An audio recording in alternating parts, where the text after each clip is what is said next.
जी uncle, अब आपकी बारी। जी, अस्सलाम वालेकुम। हमारे इस चैनल का नाम आप लोगों को जैसा कि मालूम है कि डरना नहीं है। इससे पब्लिक की अवेयरनेस के लिए ये है कि हमें किसी भी ऐसे गैर मामूली वाक़ये के ऊपर डरना नहीं चाहिए। मैं जो आज आप लोगों को एक वाक़या सुनाने जा रहा हूँ वो मेरे एक बहुत करीबी दोस्त का है जिसने भी मुझे सुनाया, और मैं उसी की ज़बानी कोशिश करके सेम उसी के लफ्ज़ों में आप लोगों से उसको शेयर कर रहा हूँ।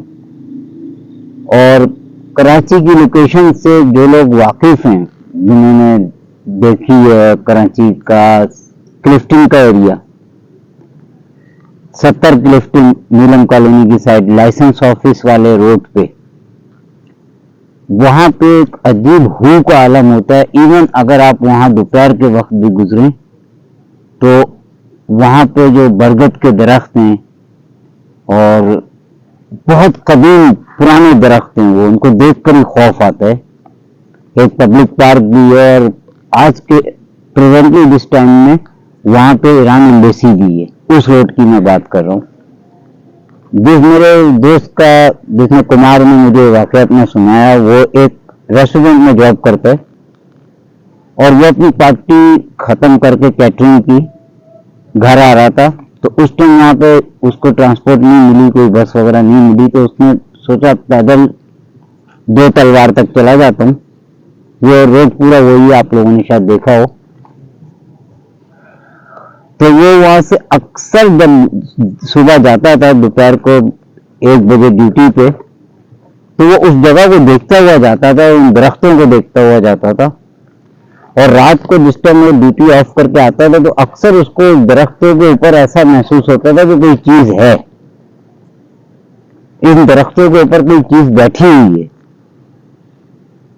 तो एक दिन उसने सुबह जाने के टाइम पे वहां पे उतरा है, वो खास तौर पे इस चीज को सर्च करने के लिए कि ये दरख्तों के ऊपर मुझे क्या चीज नजर आती है रात के टाइम पे।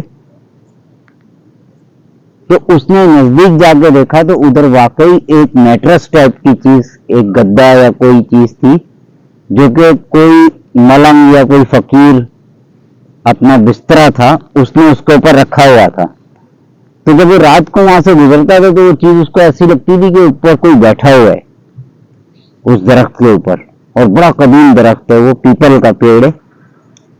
तो उसने जब उसको देखा कि या तो इसके ऊपर एक कपड़ा पड़ा है, कोई नहीं, तो उसका भी शक दूर हुआ। तो उस दिन जिस दिन का वाकया है, तो वो उस दिन बाय वॉक वहां से आ रहा था पैदल, और उसने आने के टाइम पे बिल्कुल बेखौफ होकर, उसको फील भी नहीं था कि यहाँ पे मेरे को अभी क्या वाकया पेश आने वाला है।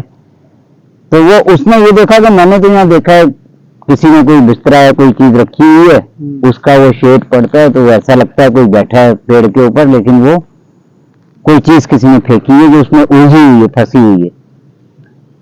तो इत्तेफाक से जब वो वहां से गुजरा तो उसको उस दिन वहां पे सही मायने में उसको कोई चीज नजर आई। वो उसके नजदीक गया और जाके उसने देखा, पहले तो बहुत ज्यादा खौफजदा हुआ। जब वो उसके नजदीक पहुंचा तो उसने देखा कि वहां पे एक औरत है, कोई अजीब बदहवास टाइप की औरत, और यंग लड़की थी। उसने जब उसको देखा तो उसको बोला, इधर आओ, मेरी बात सुनो, कुछ खाने को दो मुझे। तो उसने बोला, भाई मेरे पास तो नहीं है। बोला, नहीं, तू खाने का काम करते और तेरे पास खाने को नहीं है, दे मुझे कुछ। उसने बोला, मेरे पास कुछ नहीं है। बोलती, अच्छा अभी कहाँ जा रहा है? उसने बोला, मैं तो घर जा रहा हूँ, अभी अभी मैं अपना काम खत्म करके आया हूँ, चल मुझे भी अपने घर लेके चल। उसने बोला, मैं तेरे को कैसे ले जाऊं अपने घर पे, मैं तेरे को जानता नहीं, तेरा पता नहीं कि कौन है। बोला, मैं कोई भी हूं, मैं तेरी लाइफ बना दूंगी, तू मुझे अपने घर ले चल। और उसने तेजी से एकदम पल झपकते में मेरे पास आई और मेरे हाथ को उसने ग्रिप किया और बोलती, चल मुझे लेके चल, अब मैं तेरे साथ चलूंगी। उसके हाथ पकड़ने से मैं अपनी हवास में नहीं रहा और मेरे को बिल्कुल मैं मायूस हो गया कि मैं अब क्या करूं इसका, और मैं स्लो स्लो उसके साथ चलने लगा। उसके हाथ में एक अजीब सी तपिश थी जो उसने पकड़ा हुआ था मेरा हाथ, और एक उसकी आंखों से एक अजीब सी वहशत टाइप सा ऐसा महसूस हो रहा था। वहां पे रोशनी भी बहुत कम है, चंद बंगलोज में लाइट थी, स्ट्रीट लाइट नहीं है वहां पे।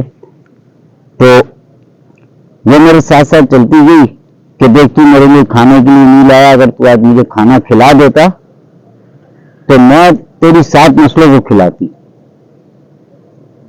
तो उसने बोला नहीं, मैं बोल तो मैं आपको जानता नहीं, मैं तुमको कहां से खाना खिलाऊंगा, मैं तो खुद अभी आ रहा हूँ, अपना घर जाके खाऊंगा। तो बोला चल मैं भी तेरे घर चलती हूँ, उधर ही खाऊंगी। तो बोला मैं उसके साथ चलता रहा, लेकिन मेरा दिमाग काम नहीं कर रहा था कि मैं इसके कैसे पीछा छुड़ाऊं, कैसे जान छुड़ाऊं। मैंने उसके पैरों की तरफ भी देखा कि कहीं कोई चुड़ैल या कोई वो चीज तो नहीं है कि जो मेरे को इस टाइम पे आधी रात को जो मुझे टकराई है, लेकिन वो भी मुझे उसके नॉर्मल लगे। अब मैं उसके साथ साथ चलता रहा और दिली दिली के अंदर मैं अपने भगवान को याद करता रहा, क्योंकि मैं वो नॉन मुस्लिम था और उसके अंदर वो उसका पढ़ता रहा। तो उसने मुझे बोला कि तू चाहे जो भी पढ़ ले, मैंने आज तेरे साथ जाने, और तूने जो ही मुझे पेट भर के खिलाने, वरना मैं तेरा पीछा नहीं छोड़ूंगी। उसके इस तरीके से बोलता है, मैं इतना परेशान हो गया, मेरे मुंह से आवाज नहीं निकल रही, मेरा जिस्म कांप रहा था कि मैं उससे कैसे जान छुड़ाऊं। मैं चलता रहा, मैंने बोला चलो आगे रश की जगह आएगी, पब्लिक प्लेस है, वहां पे ट्रैफिक भी है और सारा कुछ, मैं पेट्रोल पंप क्रॉस करूंगा तो उसके बाद जब मैं मेन रोड पे जाऊंगा तो मेरे को शायद कोई हेल्प मिल जाए। तो मैं उसके साथ खामोशी से चलता रहा। वो मालूम नहीं कौन सी अजीब अंदाज में कुछ बुन बुन करती हुई चलती रही मेरे साथ, और उसका अल्फाज मेरी समझ में नहीं आ रहे थे कि क्या है। कभी एकदम चीख के बात कर रही थी, कभी एकदम स्लो हो रही थी। जब वो उस तरफ आई तो कहेंगी तू मेरे को पागल समझता है, तू मेरे से जान छुड़ा सकता है। उसने फिर भी अपना हाथ उससे छुड़ाने की कोशिश की, लेकिन उसने वाकई उसका हाथ ऐसा पकड़ा हुआ था कि वो छुड़ा नहीं पा रहा था। तू मुझे पागल समझता है कि मैं तेरा साथ इतनी आसानी से छोड़ दूंगी, मैं तो तुझे लेके जाऊंगी, तू चल मेरे साथ। बोलता फिर मैंने उधर आया तो वहां पे वाकई ट्रैफिक थी और काफी रौनक थी और लाइटें वगैरह जल रही थी। वहां तक आई, बोलती रुक जा, तू मुझसे वादा कर कि तू मुझे कल फिर आएगा यहाँ पे और मेरे लिए खाना भी लाएगा, और खाने के अंदर अगर कच्चा गोश्त नहीं लाया तो मैं तेरा गोश्त खाऊंगी। तो बोलते मेरी को मेरी हालत इतनी खराब हो गई थी कि शायद मैं बेहोश होकर गिर जाऊंगा। और उसकी जो लहजा था और उसकी जो टून थी, जो उसकी हलक से आवाज निकल रही थी, वो बिल्कुल एक अनओन वॉइस थी। बोलती है फिर उसने मेरा हाथ छोड़ा तो उसके हाथों का जो पुल था, जो उसके हाथों की ग्रिप थी, जिसकी वजह से मेरे हाथों में ऐसा लग रहा था कि मेरी नसें दब रही हैं और मेरी इस पे निशान आ गया था उसके हाथ का, इतनी सख्ती से उसने पकड़ा हुआ था। तो उसने मेरा हाथ छोड़ा और फिर मैं भागा हूं सरपेट, मैं भागा, उसने पीछे से जो है मेरे को हिट किया मेरी पीठ के ऊपर, दोबारा पकड़ने की कोशिश की, लेकिन मैं उसके हाथ नहीं आया, मगर मेरी पीठ के ऊपर उसके नाखून लगे या ऐसे स्क्रैचेस आ गए बहुत सारे। लेकिन मैं भागता रहा, लोग भी देख रहे कि क्यों भाग रहा है। थोड़ा दूर गया तो मेरे को किसी ने बोला कि भाई क्या बात है, मरेगा ट्रैफिक के बीच में, तू मेन रोड पे इतनी तेजी से भाग रहे और तेरे साथ मसला क्या है। उसको मैंने बताया कि भाई मैं अभी इधर से गुजर रहा था, एक ऐसी ऐसी बात है, यहाँ पे मेरे को एक औरत मिली है और उसने मेरे को इस तरीके से पकड़ा। तो उसने बोला तुम खुशकिस्मत हो कि तुम बच गए, इस इलाके के अंदर बहुत सी ऐसी चीजें हैं जो इस टाइम पे घूमती है और तुम्हें इस टाइम पे आना ही चाहिए था, और अगर आ भी रहे थे तो किसी सवारी पे आते, तुम इस तरह बाय वॉक आ रहे थे? बोला मैं तो रोज आता जाता हूँ, लेकिन रोज बाइक पे होता हूँ, आज मैं बाय वॉक था जैसे। लेकिन बोलते उसके बाद मैं घर पहुंचा तो मेरी माँ जाग रही थी, उसको मैंने बताया माँ मेरे को ऐसा ऐसा हुआ, तो उसने वो भी डर गई, उसने भी उनके जो रिलीजन के कुछ श्लोक थे वो पढ़े, कुछ पढ़ के उसको संदूर वगैरह लगा के उसको बोला तू लेट जा।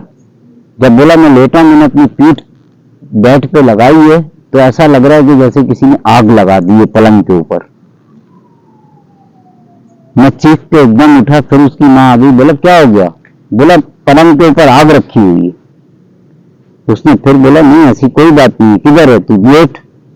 बोला जब मैं लेटने लगा तो फिर मेरी माँ ने देखा कि मेरी बनियान के अंदर से उसको स्क्रैच नजर आए, किसी चीज के पंजे थे जिसने ऐसे नोचा था, सेम लाइक बिल्ली जैसे कैट ने पंजे मारे। उसने बोला तेरे को किसने पंजे मारे हैं तेरे को, तेरी पीठ के ऊपर इतने निशान है? बोला उन्हीं में तो इतनी आग लगी हुई है मेरे को। बोला उसकी माँ ने उसको गीला कपड़ा किया, वो रखा और उसको, लेकिन बोलता मुझे चैन नहीं आ रहा था। दूसरे दिन मेरी हालत खराब हुई, बुखार हो गया बहुत तेज, पूरी रात मेरी माँ मेरे को देखती रही और मैं बस यही बात करता रहा कि मैं यहाँ नहीं आऊंगा, मैं नहीं आऊंगा, मैं नहीं आऊंगा और मैं तेरे लिए खाना लाऊंगा, मैं तेरे लिए खाना लाऊंगा। उसकी वालिदा बताती है कि उसने पूरी रात बस उसकी जबान पे यही था मैं कल आऊंगा, खाना लाऊंगा, लेकिन मैं तेरे पास नहीं आऊंगा, खाना दूंगा मैं तुझे, मैं नहीं आऊंगा। बस ऐसी उल्टी सीधी बातें करता रहा। तो बोला सुबह मैंने इसके बाप को बोला, इसके बाप ने उसको देखा, वो समझ गया कि इसके साथ कोई मसला हो गया उस इलाके के अंदर। सो वो इसको एक पंडित के पास ले गया, रामस्वामी मंदिर में, बंसवाल के ऊपर है वो, उधर लेके गया। वहां उनके कोई स्वामी थे, उसको मिलाया। स्वामी ने देखते ही बोला कि इसको बाहर ही रखो अभी, इसको अभी अंदर नहीं लेकर आओ मंदिर के अंदर, मैं इसका बाहर ही बंदोबस्त करूंगा। उसने इसको बाहर आया, उधर बिठाया और उसके ऊपर कुछ उसने अपने श्लोक वगैरह किए। उसके बाद उसको सर से पकड़ के उसको कुछ श्लोक करके उसको ऐसे सर से दबा के रखा और उसको पूछा कि क्या हुआ? बोला मैं सुअर खाऊंगा, ये मुझे चाहिए, पहले मेरे को मिलता था अब नहीं मिल रहा और मेरे को कोई ला के भी नहीं देता, और ये जब तक मेरे को वो नहीं देगा मैं इसकी जान नहीं छोड़ूंगा। अब बोलता है वो पंडित, उसका बाप भी परेशान कि पाकिस्तान में मैं तेरे को ये कहां से ला के दूं और कैसे। उस पंडित ने बोला आप फिक्र नहीं करो, मैं इसका इलाज करता हूं।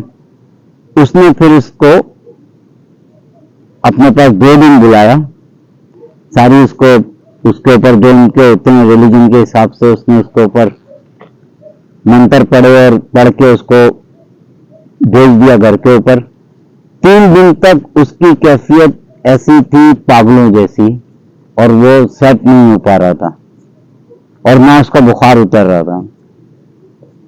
मजे की बात यह कि जब उसकी मेडिकल ट्रीटमेंट कर रहे थे तो थर्मामीटर के अंदर उसका बुखार शो नहीं हो रहा था। थर्मामीटर बुखार शो नहीं कर रहा है, लेकिन देखने वाले और हाथ टच करने वाले फील कर रहे हैं कि इसको बहुत तेज बुखार है। तो ये नया एक ऐसा वो था कि जो बिल्कुल अनहोनी सी कहानी थी जो नहीं समझ में आई। उसके हफ्ता या 5 दिन के बाद वो नॉर्मल की तरफ आया, सेट हो गया, अपने काम पे जाने लगा, लेकिन उसके जहन से ये याद निकली नहीं और आज तक नहीं निकली है। अब वो अभी भी अगर अब मैं भी अगर कभी उस रास्ते गुजरता हूं तो मेरी नजर उधर के दरख्तों के ऊपर पड़ती है, और अगर देखने वाले और सुनने वाले उस रास्ते से वाकिफ हैं और उस इलाके से वाकिफ हैं और कभी यहां से गुजरे, इवन दिन में गुजरे या रात में गुजरे, अब तो खैर इतना वो नहीं है, तो आप अपनी आंखों से इसको एक्सपीरियंस करना कि आपको यहाँ हर दरख्त के ऊपर एक अजीब सी दहशत मिलेगी अगर आप किसी भी वक्त जाएंगे। वो एक बहुत अजीब गरीब सा इलाका है तो ये उसकी आप बीती थी जो उसने उसके ऊपर बीती और उसने मुझे सुनाई और मैंने आप लोगों से शेयर की। एक मिनट, इसके अंदर मैं आपको एक चीज़ और बताऊं, ये जो ये 70 से क्लिफ्टन जिस जगह की आप बात बता रहे हैं ना, पाकिस्तान की जो मोस्ट हॉन्टेड प्लेस है ना, उनमें से एक प्लेस है मोहता पैलेस। महाता पैलेस उसके वो सामने आपको, को। हाँ, हाँ। उसको आपको दर्जनों वीडियो आपको इंटरनेट पे मिल जाएंगी इस नाम से, मोहता पैलेस के नाम से, और ये जगह उसी जगह पे वाक़ई है। सही है। हाँ ये उसका इसका भी आपको एक वेब। छोटी सी आपको स्टोरीज की बताएंगे कि ये आखिर माजरा क्या है, मोहता तो पैलेस क्यों हॉन्टेड है। ऐसी मिडनाइट में ऐसी वीरान जगहों पे ऐसे ओपन एरिया में बैठ के बताने का मकसद ये है कि डरना नहीं है, डरना नहीं है बस। डरना नहीं है। अगर अंकल की कहानी आप लोगों को पसंद आई हो तो प्लीज़ इनकी कहानी को लाइक करें और हमारे चैनल को सब्सक्राइब करें। इस कुरान के आयत से इनकी हकीकत के वाक़े का अख्ताम करते हैं। सूरह जिन आयत नंबर 17। आऊज़ु बिल्लाहि मिनश शैतानिर रजीम। बिस्मिल्लाहिर्रहमानिर रहीम। लिनफ्तिनहु फीह वमन युरिद अन ज़िक्रि रब्बिह यसलुकहु अज़ाबन सअदा। ताकि ताकि इससे उनकी आजमाइश करें, और जो शख्स अपने परवरदिगार की याद से मुँह फेरेगा वो उसको सख्त अजाब में दाखिल करेगा। अल्लाह।